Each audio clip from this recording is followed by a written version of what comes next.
Hello there, this is LEGO Dynasty, and today I'm bringing you guys my review on the LEGO Star Wars Boba Fett Starship. It is set number 75312, consists of 593 pieces, and is rated ages 9 and up. Now this set is retired, meaning you can no longer buy it in stores, either at the LEGO store, Walmart, Target, Toys R Us, etc., wherever you live, but you can find it on the secondary market. Of course, I picked this up right before it retired. As you can see, I picked it up from my LEGO store, as I happened to have got it on sale. But when the set was released, it retailed in the United States for $49.99 and in Canada for $69.99. Now, without further ado, let's kick off this review, starting with the box. Now, this set is, of course, based off The Mandalorian Season 2, when Din Djarin, aka The Mandalorian, enlists Boba Fett's help to rescue the child, or Grogu, from Moff Gideon.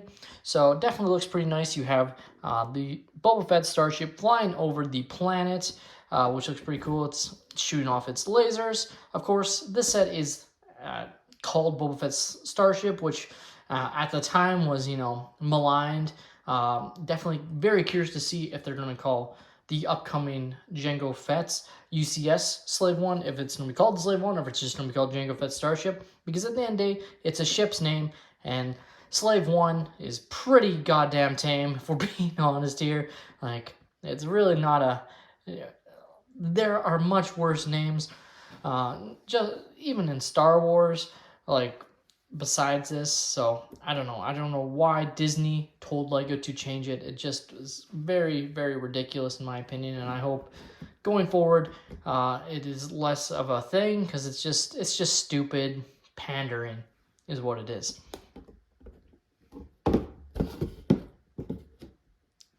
Flipping the set around, you can see some of the main play features of the set, how you can hold it, how the wings move when you move the set, of course your pilot cockpit seat for Boba, and just some other play functionalities that we will get into. And taking a look at the manual, and man, I missed this. These manuals just not only look better, it is just the box art printed on top of the, cover page of the manual, but they just feel more premium. And at the end of the day, it was a thing to cut costs, but I'm sorry, like, we're talking very minor costs at the end of the day that, in my opinion, have not been passed on to consumers. It's just a cost cutting measure for LEGO so they can make more profit, but it doesn't mean we're getting more in these sets. When you look at it compared to other manuals, like, there's a night and day difference. Not, like I said, even in just the feel, they're definitely printing on cheaper paper here, and these ones are just much nicer. And hopefully one day LEGO reverses their mind and makes their products feel more premium, because I feel like it genuinely is starting to feel less of a premium product, despite LEGO being a premium toy, because of changes like this. But at the end of the day, it doesn't take away anything from the building experience. It just looks much better. Here we have the extra pieces I was left with following the conclusion of the build. You have some Technic pieces, some other parts, obviously some studs for the stud shooters, as well as, of course, a whole baggie of, the rangefinders and micro binoculars or visor pieces, because Boba Fett obviously has one. I didn't open my bag just because I had other ones lying around, but of course, generally you would open it up to get the antenna for Boba Fett's helmet. Take a look at our first minifigure. We have Boba Fett with his recolored armor from The Mandalorian Season 2 and Book of Boba Fett. Now, of course, this has been brought up, but as a cost-cutting measure again from LEGO, they did not properly repaint or color the helmet. They went with the same Empire Strikes Back print, with some minor changes to make it more accurate, but still not enough in my opinion. The main reason is it's really supposed to be much closer to this color, and while had LEGO reprinted, I don't think it would match perfectly, because LEGO just has trouble doing that, despite being, a multi-billion-dollar company. Still, if it was made a little bit closer, definitely would have been far more accurate and just a better product overall. Of course, this has been the case in other sets that the updated Boba Fett has appeared, including Boba Fett's throne room, etc. So, just something that hopefully one day will get fixed. Maybe if he does end up appearing in the upcoming Mandalorian and Grogu movie, maybe he will get an updated minifigure. But until then, this is what we're left with, a completely inaccurate helmet and jetpack to go along with the rest of the really good figure. Like great arm printing, like great leg printing, great torso print. It's really just the jetpack and helmet that just, just needs what in my opinion is a minor color change. Like, yes, it causes them to have to remold in a different color, but like, they've done especially the jetpack. Like they've done gray jetpacks, they've done blue, they've done white, they've done so many jetpacks. Like I can't believe they didn't change the jetpack. But I'm guessing they didn't because they didn't want only the helmet to be wrong. But geez, like you'd think they would do something, right? Of course, he does have face print underneath, which looks pretty excellent overall, and obviously has been changed to match the sort of clone trooper taller tan. Obviously, it doesn't look exactly like a clone trooper face, but I'm okay with that. It does still have his pretty accurate scarring, but just looks like, an older clone trooper face, and that's pretty good. And of course, you can take off the jetpack to reveal some back printing, which again looks pretty good. The overall torso, leg, arm printing is all excellent. Again, my main gripe with the whole figure is just the color of the helmet and jetpack. Our next figure is Din Djarin, aka the Mandalorian, in his Beskar armor, which is pretty awesome. Of course, at this point, we've gotten it quite often, but at the time, it was still a relatively new figure, including for the fact that it still did not have a face print, which at the time made some sense, but obviously now, going forward, we will get the Din Djarin face print. It does have the slightly inaccurate printing, as this was, an issue they were having on these helmets that they did manage to fix, but just looks a little bit derpy, especially when you compare it to the newer helmets. Overall, though, the torso printing is awesome, and of course, he also comes with his cape, which looks pretty nice and covers up his back printing, also looking pretty good. And this one does not have a jetpack, but does have the Beskar spear, which is just a regular spear, not even printed or coated in the gunmetal color, just a classic silver spear, which I guess is fine, but would be nice if they made it a slightly different color, because I think it should be a little bit shinier than this. Now take a look at the Boba Fett Starship, and obviously, as you can tell, it is a significantly downscaled model, going off of what, they've been doing for years now, though at the time, this was one of the first, downscaled models, along with the TIE Fighter and X-Wing, so it goes sort of in scale. I mean, even compared to those, I feel like this one was quite downscaled, even compared to that, but it still works, and definitely was a nice little model. In terms of the shaping, I think they did a great job at this scale, getting the look pretty good. Overall, it's not going to be perfect, as I definitely feel like this is the smallest you could go for a minifigure somewhat scale set, but it works. Overall, has some very nice detail with the use of stickers, of course, which you can kind of tell because the color difference specifically here, like, that's disappointing, but nothing new, and they are still having those issues today. So that's, of course, kind of, you're kind of used to it at this point with Lego. You do have some nice stud shooters, which can be shot off just by pressing down, and then you will, depending on where it goes, sometimes lose your studs. That's why they give so many extras, which is pretty nice.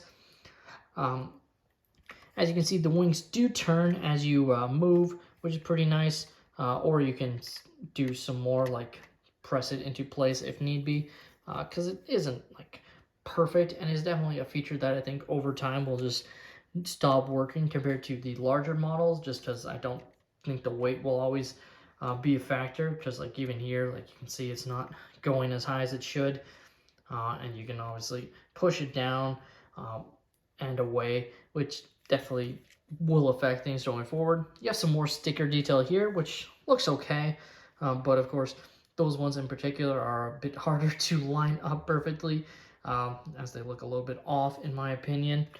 But I'm just, when it comes to pulling on stickers, I try my best, but like I'm not gonna re-put on stickers 20 times, because I just find if you try and peel them off, then they really don't look right. Here at least it kind of just looks like a bad paint job, which might be a little bit accurate, I guess. Now, of course, you can open up the cockpit quite easily like there, where you actually have the control panel, which will actually be hidden by Boba Fett's helmet. So like he's not actually controlling it, and I'm actually going to take off his antenna piece.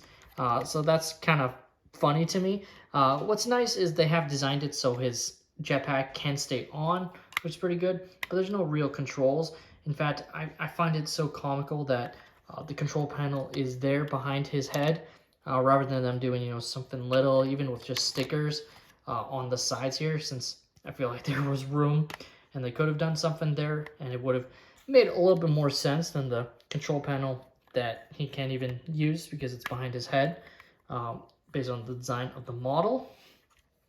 Of course, you can take a look at the back, which I think is some of the finest work on the set and really does look like the Slave One in action, flying it around. Like, I think that is absolutely outstanding. And you also have the nice feature of the handle, so you can easily hold it, and it's definitely not like very long. They couldn't have made it much longer, though I think they could have maybe extended it one more piece, because I mean there is some room, but I guess not.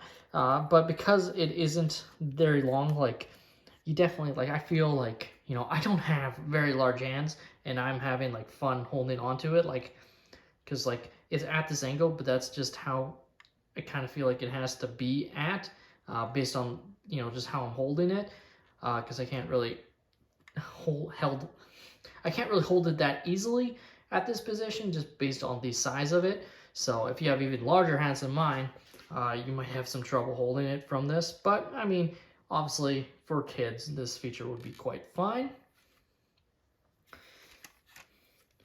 The last main functionality of the set is the fact that there is a carbonite inside, and this goes back to, well, they did something similar with the UCS set, but it really reminds me of the classic Han Solo carbonite piece that they made, as of course it wasn't, you know, a minifigure scale where you could fit a minifigure inside it like the newer one is. It was just something like this, that was printed or had a sticker on it with Han Solo's face on it to represent the Han Solo carbonite. So I feel like this is almost meant to be an Easter egg to that. And in this case, it is just a Gamorrean on the one side, which is pretty nice. And as you can see, it does fit right inside there, which is pretty nice, like I was saying. And you can close it up like so and fly off with the Starship. Now the main piece is this little sort of hanger cart, but its second functionality is the fact that it is actually a sort of built-in stand. So of course you can have a character be driving this sort of cart, so we'll have Din Djarin do that, but it also will hold up the Slave One okay, like it's not clipped in or anything, so it can fall off, but it works pretty decently, I have to say, for what it is trying to represent. So you can just place it like so,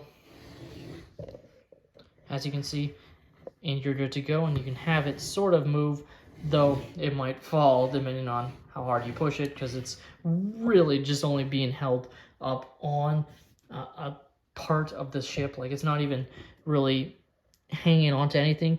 I actually think it would have been good if they designed some sort of clip element to hold it in place a little bit better. But like it's actually pretty stable there, which is pretty nice. And you have your built-in stand, which looks, in my opinion, pretty good. Now, just to show it in scale next to another LEGO Slave One model, we have what I believe is the 2011 version, which is the only Slave One I personally have. I don't have any of the others, or the 20th anniversary, let alone the UCS Slave One, which goes for many hundreds of dollars on the secondary market. But I am definitely going to be picking up the UCS Django Slave One when it comes out in May. And you can see there is quite a sizable size difference here. It is very, very distinct in my opinion. Like, just placing it like this, like you can really see it. Obviously mine's a little bit dusty, admittedly. I haven't dusted it in a while, probably is needing one. But just in scale, like, I much prefer this scale. One, I actually think it's a lot easier to hold, and for the model itself, like, it's pretty well stable. Of course, there's some issues with these red parts. Like, I would never take this set apart these days, just because of the fact that the reddish brown used to have so many issues with cracking, and I would just worry so much that this set would break apart on me compared to the newer pieces here. But the overall scale to me is so much nicer and imposing, and I think just fantastic scale for a set like this. As I knock off the Boba Fett Starship, like I was saying, you can probably easily do on that little cart thing, but it works okay. The Lego Boba Fett Starship, to me, was a pretty okay model, though the fact that it was such a downscale from a set that was released so soon after the 20th anniversary Slave One that we got, that was a model that I personally didn't pick up, but just was a pretty good model overall and had some great minifigures. To go to this was also pretty disappointing, and realistically though, like the fact that you got 2 minifigures in the set was pretty good, and I was like a lot of people really thinking we were going to get just a standard recolor of this set as Jango Fett's Starship, just so we got one. Like, it really kind of boggles my mind that they didn't do that, especially since they were testing with some Lego Creator sets, with that one car that they released in yellow and then in blue when it was the exact same, just different colored pieces. It just really seemed like they were testing that for something like this. And feels like, honestly, a pretty missed opportunity. Of course, now we are getting the UCS Jango Fett Slave One, which is awesome, don't get me wrong, but it just was interesting. I think overall this is an okay set, though if you didn't pick it up, you're not missing out on much. There's nothing really exclusive about it. The Boba Fett isn't great. Din Djarin, this had the minor helmet misprint. Well, not even misprint, but just bad print, I guess, that they have since fixed. And then, of course, no face print. So, a downscaled Slave One that was pretty nice for a display piece, I guess, especially since it comes with its own pseudo stand. Let me know your thoughts on the Lego Boba Fett Starship in the comments down below. Did you guys pick up the set when it was available, or are you planning to try and find it? Have you guys picked it up for a good deal elsewhere? Let me know. Please like and subscribe if you have enjoyed, and have a great day, everyone.